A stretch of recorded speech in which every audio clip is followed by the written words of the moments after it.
High করো। Hello everyone, আপনাদের সবাইকে আবারও ওয়েলকাম জানাচ্ছি ভাইব উইথ মেঘার আরেকটা নতুন ট্রাভেল ব্লগে।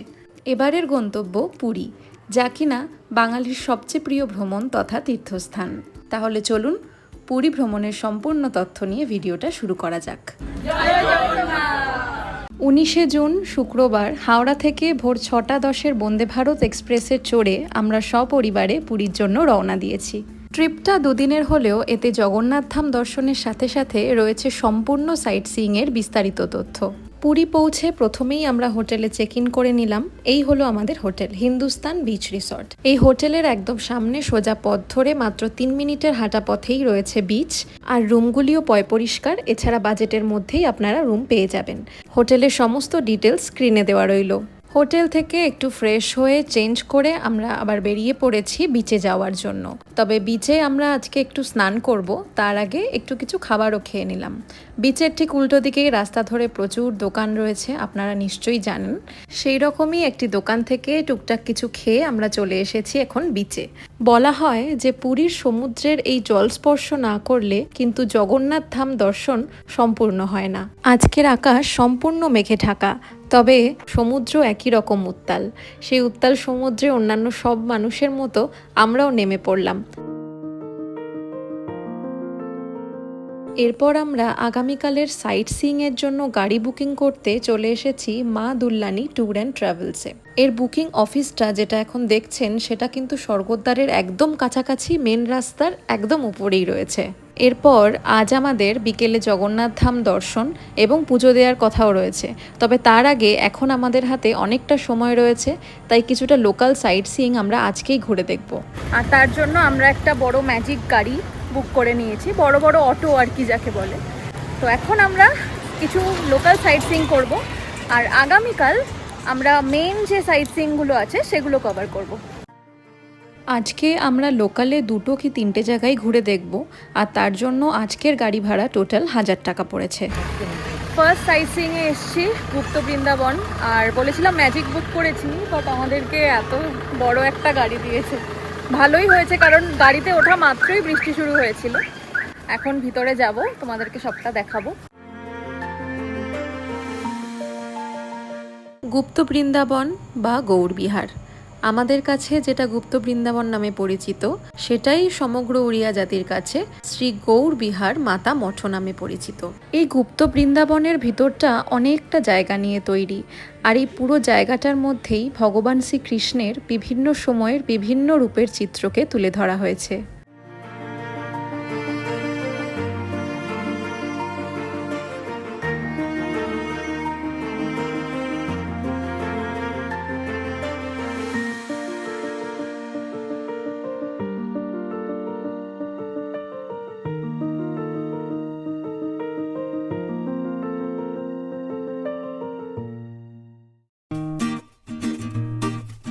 এরপর আমরা চলে আসলাম ওমকারেশ্বর মন্দির দর্শনে। মন্দিরের প্রবেশদ্বারের একদম সামনে রয়েছে একটি বিশালাকৃতি নন্দী মূর্তি, আর ভিতরে রয়েছে 108টি শিবলিঙ্গ, যার দর্শনে মানুষ এখানে সাধারণত এসে থাকেন। এছাড়া মন্দিরের ভিতরের কারুকার্য অসম্ভব সুন্দর।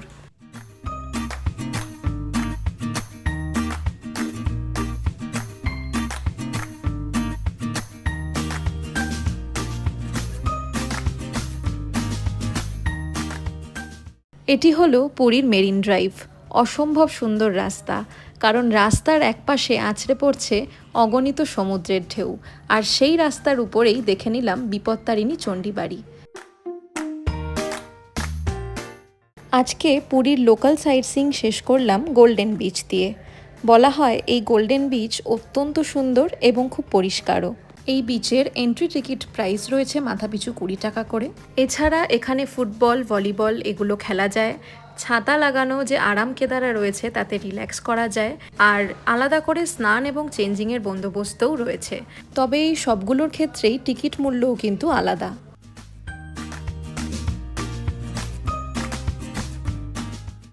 এখন আমরা ফাইনালি জগন্নাথ মন্দিরে যাচ্ছি, আর পুজোও দেব, সাথে দেখব ধ্বজা উত্তোলন।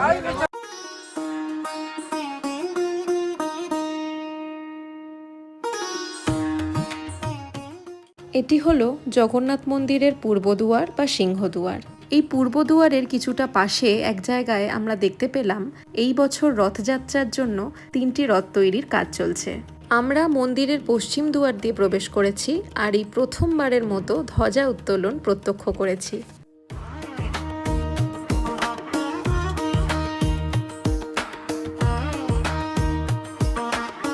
মহাপ্রভুর দর্শন আর পুজো দিয়ে বেরোতে আমাদের প্রায় রাত 8টা হয়ে গেছে। তবে এই দর্শনের ফলে দিনের শেষটা কিন্তু খুব ভালো হয়ে গেল। পুরীতে প্রথম দিনের জার্নি আপাতত শেষ। গুড নাইট, দেখা হচ্ছে আগামীকাল।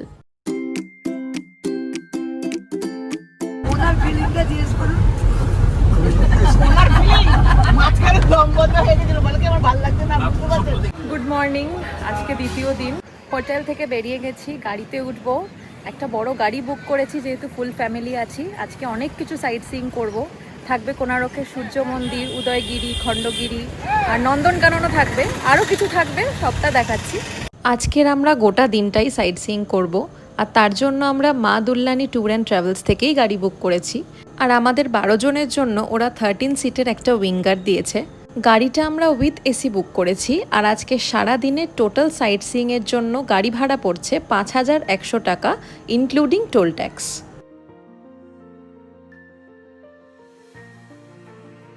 আজকে প্রথমেই আমরা এসেছি সুদাম স্যান্ড আর্ট মিউজিয়ামে। এর এন্ট্রি টিকিট প্রাইস মাথাপিছু 40 টাকা। এখানে রয়েছে উড়িষ্যার আন্তর্জাতিক খ্যাতিসম্পন্ন বালুশিল্পী সুদাম প্রধানের দ্বারা নির্মিত বিভিন্ন বালির শিল্প, যা কিনা যেমন নিখুঁত তেমনই অসাধারণ।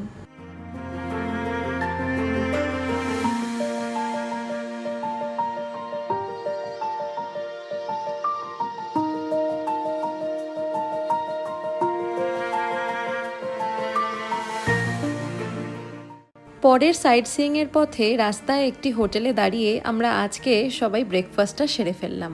এরপর আবারও মেরিন ড্রাইভের উপর দিয়ে চললাম আমরা পরবর্তী গন্তব্যে, কোণারকের সূর্য মন্দির। সূর্য মন্দিরে ঢোকার মুখে প্রচুর স্টল রয়েছে যেগুলোতে দারুণ সমস্ত জিনিস পাওয়া যাচ্ছে। এক কথায় এই স্টলগুলোকে একসাথে দেখলে খুব কালারফুল লাগছে।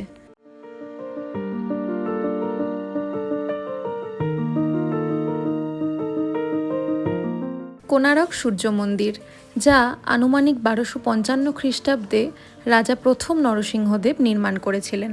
সম্পূর্ণ পাথর দিয়ে তৈরি এই বিশাল মন্দিরটি সূর্যদেবের রথের আকারে তৈরি করা হয়েছে, যার সামনের 7টি ঘোড়া সপ্তাহের 7 দিন বোঝায় এবং মোট 24টি চাকা 24 পক্ষকে বোঝায়। এর প্রতিটি চাকা এক একটি সূর্য ঘড়ি, যা দিয়ে এখনও নিখুঁতভাবে সময় জানা যায়। কোণারক সূর্য মন্দিরের এই চাকাটি আমরা বর্তমান 10 টাকার নোটের পিছনেও দেখে থাকি। এরপর আমরা দেখে নিলাম ভুবনেশ্বরের ধবলেশ্বর মন্দির এবং ধবলগিরি শান্তিস্তূপ। এই ধবলগিরি বা ধৌলিগিরি শান্তিস্তূপের উপর থেকে কলিঙ্গ যুদ্ধক্ষেত্র দেখা যায়। এরপর চলে আসলাম ভুবনেশ্বরের প্রাচীন মন্দিরগুলির মধ্যে অন্যতম লিঙ্গরাজ মন্দিরে। এই মন্দিরটি লিঙ্গরাজ রূপী শিবকে উৎসর্গ করে তৈরি করা হয়েছিল।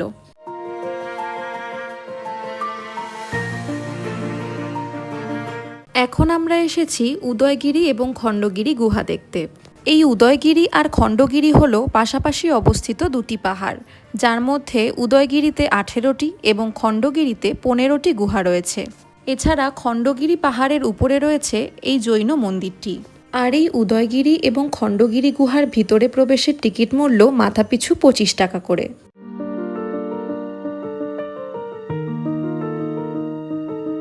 আর এটি হলো খণ্ডগিরি পাহাড়ের উপর থেকে উদয়গিরি পাহাড়ের গুহাগুলির দৃশ্য।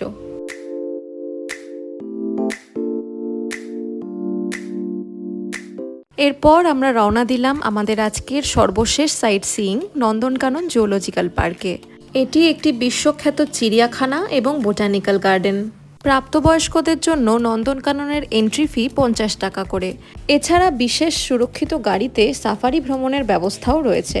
তবে আজকে এতটাই ভিড় রয়েছে যে সাফারি গাড়ির জন্য আমাদের অনেকক্ষণ অপেক্ষা করতে হতো। তাই আমরা ব্যাটারি অপারেটেড ভেহিকেলের টিকিট কাটলাম মাথাপিছু 130 টাকা করে। এটাকে টোটোও বলা যেতে পারে। এটা 9 সিটারও আছে, 12 সিটারও আছে। নন্দনকানন ভ্রমণের প্রথমটা আমরা শুরু করেছি হরিণ দিয়ে।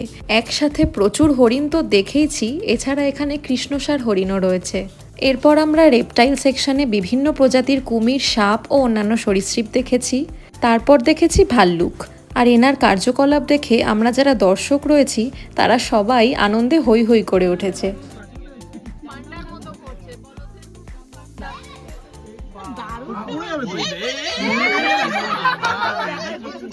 হাতি, জিরাফ ছাড়া অন্যান্য প্রচুর প্রাণী তো দেখেইছি, তবে যেটা দেখার জন্য চিড়িয়াখানায় যাওয়া অর্থাৎ বাঘ, সেটাও খুব ভালো দেখেছি।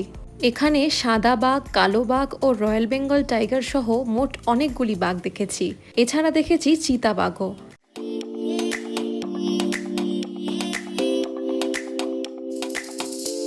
আর এই নন্দনকাননে আফ্রিকান লায়নও রয়েছে, যদিও আমরা সিংহ সিংহী উভয়েরই দেখা পেয়েছি। ভিডিওতে মাত্র এইটুকু দেখালেও নন্দনকাননে কিন্তু আরও প্রচুর স্তন্যপায়ী, সরীসৃপ, পাখি ও বোটানিক্যাল গার্ডেনও রয়েছে। এই নন্দনকাননের মাধ্যমে আজকে পুরীর সাইট সিইং এবং গোটা পুরীর ট্রিপটা শেষ করলাম। আগামীকাল সকালে বাড়ি ফেরার ট্রেন রয়েছে, তাহলে ট্রেনে দেখা হচ্ছে।